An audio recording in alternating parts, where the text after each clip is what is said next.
Les qualités intrinsèques, on en parlait tout à l'heure, pour aller dans le développement des points que je vous ai donnés. Voilà, si on prend toutes les qualités que doit avoir un franchiseur, c'est de l'écoute, c'est du charisme, ça doit être du consensus. Hein. On peut arrêter de travailler avec un client, on peut arrêter de travailler avec un fournisseur, on peut arrêter de travailler avec un salarié par licenciement, par une démission.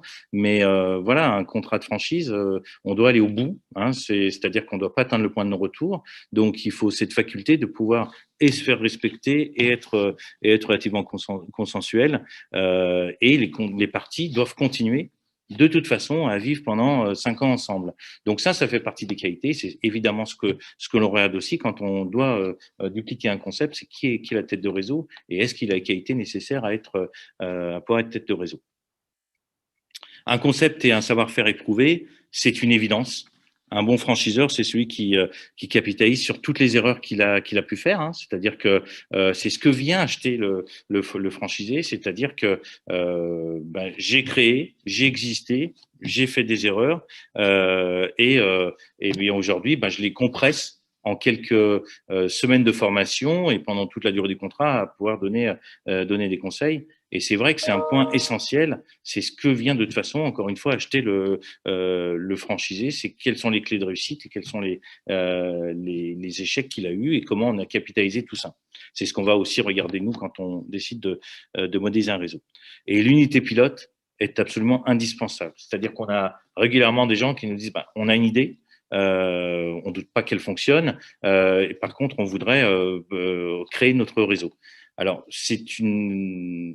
c'est vraiment une obligation, c'est qu'il faut avoir une unité pilote.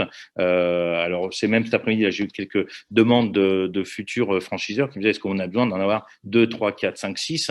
Non, c'est pas un besoin important d'en avoir plusieurs. Par contre, en avoir un, c'est quelque chose de primordial. C'est-à-dire que le futur franchisé a besoin d'abord de se projeter, d'avoir la preuve de ce qui est fait, et le franchiseur doit de toute façon, c'est un mini laboratoire, un pilote, hein, donc il doit tester des choses, il doit essayer des choses en interne, en propre, et ça c'est relativement important.